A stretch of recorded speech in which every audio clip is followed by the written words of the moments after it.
Bismillahirrahmanirrahim. Assalamualaikum warahmatullahi wabarakatuh. Kami dari kelompok 2 akan mempresentasikan materi kami yang berjudul formulasi kebijakan. Dalam materi ini ada dua pokok pembahasan yang akan kami bahas. Yang pertama, model perumusan kebijakan, dan yang kedua, aktor perumusan kebijakan. Adapun model perumusan kebijakan, menurut Thomas R. Day dalam bukunya, ada 9 model dalam merumuskan kebijakan publik. Yang pertama, model kelembagaan, model proses, model kelompok, model elit, model rasional, model inkremental, model teori permainan, model pilihan publik, dan model sistem. Oke, langsung saja materi yang pertama. Model kelembagaan. Formulasi kebijakan dengan model ini bermakna bahwa tugas kebijakan adalah tugas pemerintah atau lembaga legislatif. Jadi, apapun yang dibuat oleh pemerintah adalah kebijakan publik. Thomas D. membenarkan model ini karena ada 3 alasan. Yang pertama, pemerintah memang lembaga yang sah dalam pembuatan kebijakan ini. Yang kedua, fungsi pemerintah merupakan universal. Yang ketiga, pemerintah punya hak monopoli fungsi pemaksaan. Kelemahan pendekatan ini adalah terabaikannya masalah lingkungan, tempat diterapkannya kebijakan karena pembuatan kebijakan tidak berinteraksi dengan lingkungan. Yang kedua, proses model. Proses model politik adalah sebuah aktivitas sehingga mempunyai proses. Proses yang diakui dalam model proses ini adalah yang pertama, identifikasi permasalahan, yang kedua, menata agenda formulasi kebijakan, yang ketiga, perumusan proposal kebijakan, yang keempat, legitimasi kebijakan, yang kelima, implementasi kebijakan, dan yang terakhir yaitu evaluasi kebijakan. Model kelompok. Kebijakan publik dipandang sebagai hasil keseimbangan kelompok. Model kelompok mencerminkan keseimbangan yang tercapai dalam perjuangan antar kelompok.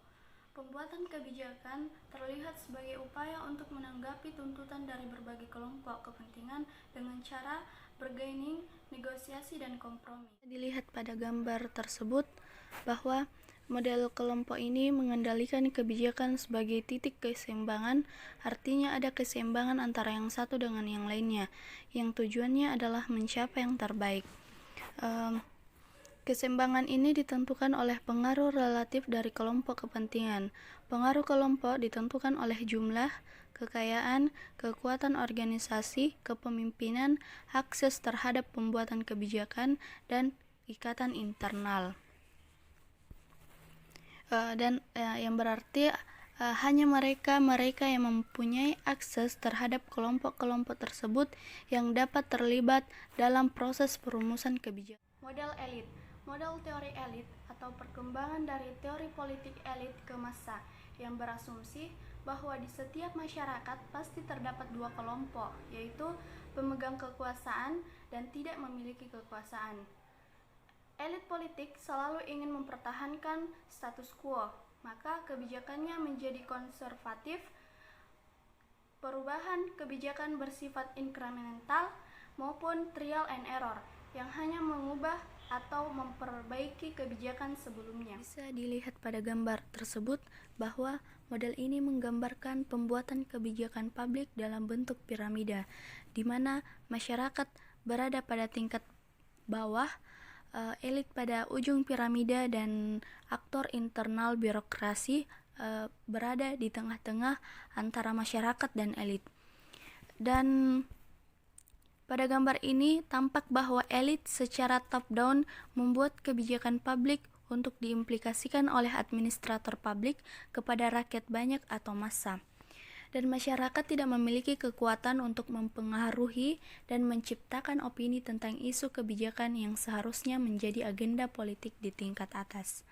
Sementara birokrat atau administrator hanya menjadi mediator bagi jalannya informasi yang mengalir dari atas ke bawah. Elit politik selalu ingin mempertahankan status quo. Sudah dijelaskan tadi, maka kebijakannya menjadi konservatif, perubahan kebijakan bersifat trial and error yang hanya mengubah atau memperbaiki kebijakan sebelumnya. Dan pada akhirnya, pemegang kekuasaanlah yang akan menyelenggarakan kekuasaan sesuai dengan keinginannya. Teori rasional. Pengambilan kebijakan berdasarkan perhitungan rasional. Kebijakan yang diambil adalah hasil pemilihan suatu kebijakan yang paling bermanfaat bagi masyarakat. Bagaimana kebijakan yang dibuat oleh pemerintah harus diperhitungkan rasionalitas kos yang benefisnya bagi masyarakat melalui cara mengetahui preferensi publik dan kecenderungannya, menemukan pilihan-pilihan, menilai konsekuensi masing-masing pilihan, menilai rasio nilai sosial yang dikorbankan, memilih alternatif kebijakan yang lebih efisien. Model teori rasional. Kebijakan rasional diartikan sebagai kebijakan yang mampu mencapai keuntungan sosial tertinggi. Hasil kebijakan harus memberikan keuntungan bagi masyarakat yang telah membayar lebih, dan pemerintah mencegah kebijakan bila biaya melebihi manfaatnya. Banyak kendala rasionalitas dan model menolong untuk mengidentifikasinya. Karakteristik rasional sangat banyak dan bervariasi. Untuk memilih kebijakan rasional, pembuat kebijakan harus mengetahui semua keinginan masyarakat dan bobotnya, mengetahui semua alternatif yang tersedia, mengetahui semua konsekuensi alternatif, menghitung rasio pencapaian nilai sosial pada setiap alternatif, memilih alternatif kebijakan yang paling efisien.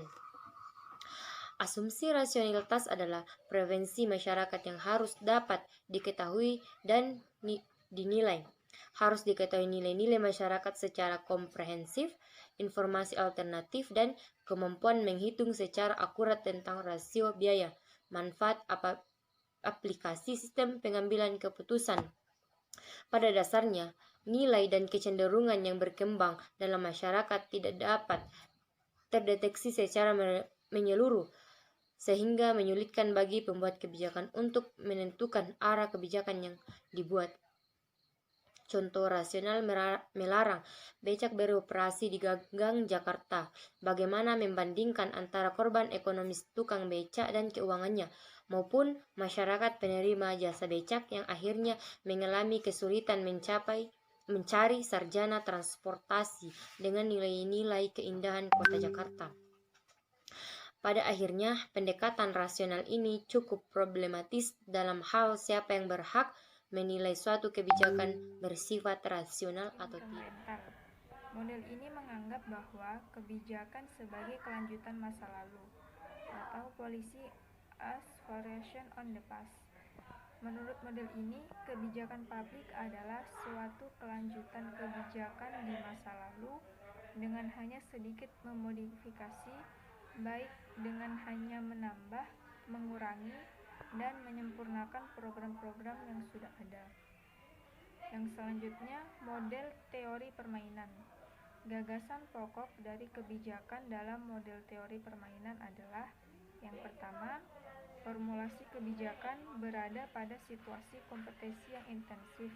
Yang kedua, para aktor berada dalam situasi pilihan yang tidak independen ke dependen.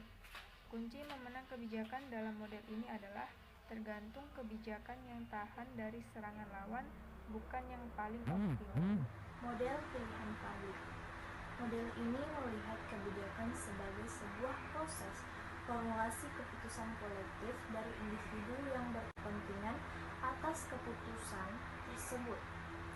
Secara umum, model ini adalah yang paling demokratis karena memberikan ruang yang luas kepada publik untuk mengontribusikan pilihannya kepada pemerintah sebelum diambil keputusan.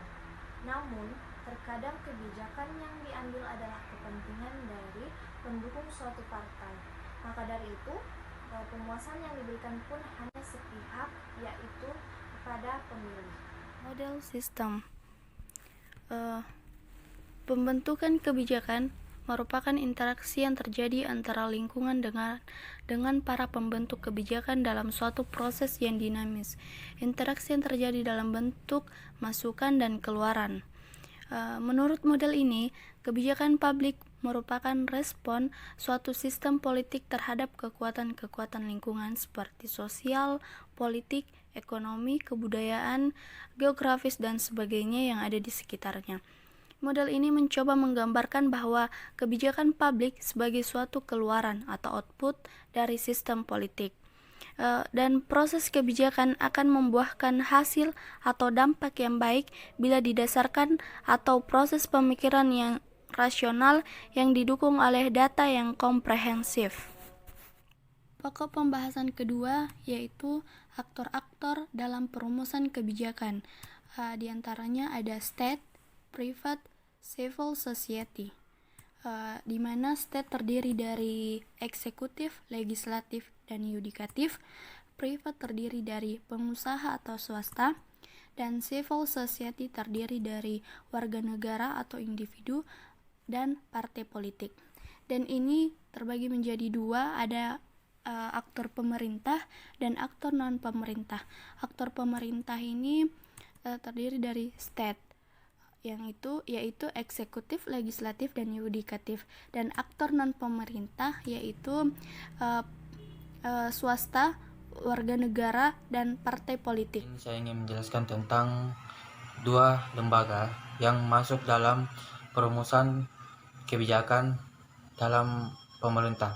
Yang pertama yaitu lembaga legislatif, yaitu merupakan suatu lembaga atau dewan yang mempunyai tugas dalam membuat undang-undang itu sendiri.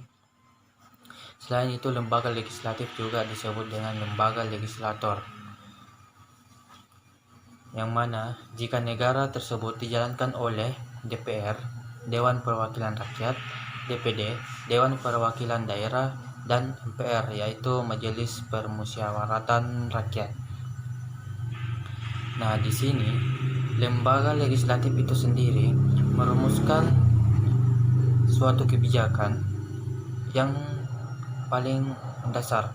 Maksudnya adalah lembaga legislatif itu sendiri melihat sebuah kondisi di mana suatu masalah harus dibuatkan sebuah kebijakan untuk menyelesaikan sebuah masalah tersebut. Nah, untuk contoh lembaga legislatif yaitu yang pertama tadi DPR, yaitu Dewan Perwakilan Rakyat, yang dipilih secara demokrasi. Artinya yaitu dipilih sesuai hati nurani kita, sesuai pandangan kita terhadap orang tersebut. Apakah orang tersebut dapat mengubah sebuah negara atau mengubah sebuah wilayah sehingga mengeluarkan sebuah kebijakan-kebijakan yang menguntungkan sebuah rakyat. Nah, untuk masa periodenya itu tersebut adalah 5 tahun. Dan yang kedua adalah DPD, Dewan Perwakilan Daerah. Nah, untuk DPD ini sendiri yaitu adalah suatu lembaga legislatif perwakilan daerah yang berkedudukan sebagai lembaga negara. Anggota DPD berasal dari perwakilan setiap provinsi yang sudah terpilih di pemilu. Nah, adapun untuk masa jabatannya yaitu sama seperti DPR, yaitu 5 tahun. Nah, yang ketiga yaitu MPR atau Majelis Permusyawaratan Rakyat. Nah, untuk MPR ini yang terdiri dari anggota DPR, anggota DPD yang telah terpilih dalam pemilu memakai sistem demokrasi. Nah, adapun masa jabatannya juga yaitu sama seperti DPD dan DPR yaitu 5 tahun. Baik, yang kedua yaitu lembaga eksekutif. Lembaga eksekutif adalah presiden dan wakil presiden, di mana dibantu oleh menterinya dalam menjalankan tugasnya di sebuah negara. Nah, presiden lembaga negara yang memiliki kekuasaan eksekutif yaitu menjalankan kekuasaan yang menjalankan roda kebijakan, roda pemerintahan maupun roda dalam suatu sistem yang berdiri tentang sebuah bangsa. Di negara Indonesia, presiden memiliki peringkat sebagai kepala pemerintahan serta kepala negara. Nah, presiden dan wakil presiden itu sendiri sama masa jabatannya dengan DPD, DPR yaitu dengan batas waktu 5 tahun. Contoh lembaga eksekutif yaitu presiden dan wakil presiden, yang kedua menteri. Nah, tugas lembaga eksekutif itu yang pertama bertugas membuat perjanjian dengan beberapa negara lain dengan syarat persetujuan dari DPR itu sendiri. Yang kedua bertugas mengangkat duta dan konsul, yang mana duta merupakan wakil dari sebuah negara yang ditempatkan di negara lain sebagai wakil yang memiliki tugas di kedutaan besar. Sementara itu, konsul merupakan sebuah lembaga yang mewakili sebuah negara di kota tertentu dalam pengawasan kedutaan. Nah, maksudnya di sini adalah konsul ini adalah yang mengawasi tentang duta di sebuah negara, tentang keamanannya, tentang tugasnya, dan tentang apa yang dia jalankan, prosesnya yang ada di negara tersebut. Nah, dan tugas berikutnya yaitu bertugas menerima duta dari negara lain. Nah, maksudnya di sini adalah sebuah lembaga seperti presiden, wakil presiden, menteri yang dari eksekutif ini harus menerima duta dari negara lain untuk menjadi duta negara lain di negara itu sendiri. Nah, contoh maksudnya Indonesia harus menerima duta dari Amerika. Nah, dia tetap menjadi duta Amerika pada negara Indonesia. Yudikatif. Lembaga yudikatif mempunyai kekuasaan yang cukup besar untuk mempengaruhi kebijakan publik melalui pengujian kembali suatu undang-undang dan atau peraturan.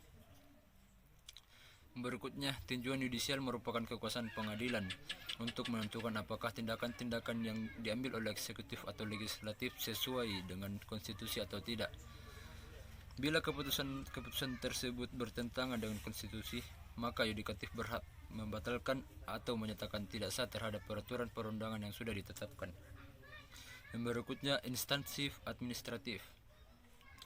Meskipun terdapat satu doktrin dalam ilmu politik bahwa instansi administrasi hanya dipengaruhi oleh kebijakan yang ditentukan pemerintah, namun saat ini diakui bahwa politik dan administrasi dapat berbaur dan instansi administrasi sering terlibat dalam pengembangan kebijakan publik.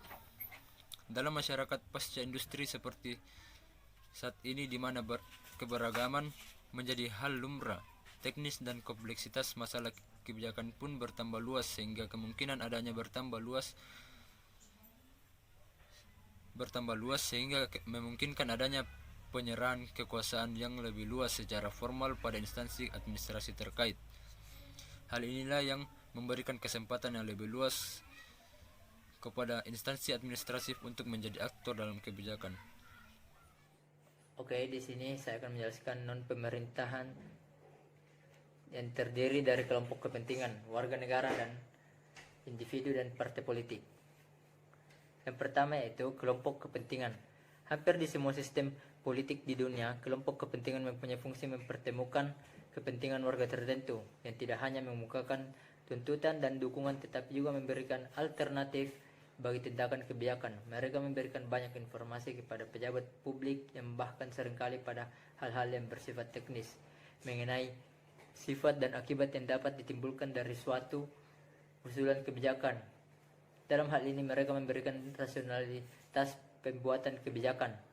Kelompok kepentingan merupakan sumber utama pemerintah dalam memproses kebijakan publik. Yang kedua yaitu partai politik. Selain berpikir untuk memperoleh kekuasaan, partai politik juga berusaha menghasilkan kebijakan publik yang menguntungkan bagi konstituennya. Manakala mereka memenangkan pemilihan umum ketika partai politik sudah duduk di parlemen, mereka saling sering memberikan suara yang berhubungan dengan posisi kebijakan partai. Hal ini menunjukkan posisi tawar yang cukup besar ketika mereka mengusulkan kebijakan-kebijakan. Pada masyarakat pasca modern seperti saat ini, umumnya partai politik memerankan fungsinya sebagai kumpulan kepentingan, yaitu mereka berusaha untuk mengubah permintaan khusus dari kelompok kepentingan menjadi usulan kebijakan atau bahkan alternatif kebijakan. Warga negara atau individu. Dalam tata normatif demokratik, warga negara mempunyai kewajiban untuk didengarkan dan pejabat mempunyai kewajiban untuk mendengarkannya. Seperti yang kita ketahui bersama bahwa negara kita adalah negara demokrasi, yakni di mana warga negara Indonesia berperan penting di dalam suksesnya setiap pesta demokrasi. Jadi warga mempunyai kewajiban untuk menyampaikan sebuah argumentasi atau aspirasi di muka umum atau publik. Demikian pula sebaiknya pejabat pun harus bersedia menjalankan salah satu kewajibannya, yaitu mendengarkan setiap aspirasi atau argumentasi daripada masyarakat itu sendiri. Mengapa demikian? Contoh kecilnya, dalam dunia demokrasi pasti ada yang namanya kampanye, dan setiap tersebut berhak menyampaikan sebuah visi misi untuk dipaparkan di depan warga. Dan setelah mereka kemudian terpilih, lantas dalam masa jabatannya mereka tidak selaras dan visi misi yang dipaparkan, maka warga pun berhak untuk menyampaikan atau mempertanyakan tentang visi dan misi yang dipaparkan pada saat masa kampanye, dan pejabat harus siap dan bersedia untuk mendengarkannya. Baik, terima kasih. Mungkin itu saja yang bisa saya sampaikan. Assalamualaikum warahmatullahi wabarakatuh.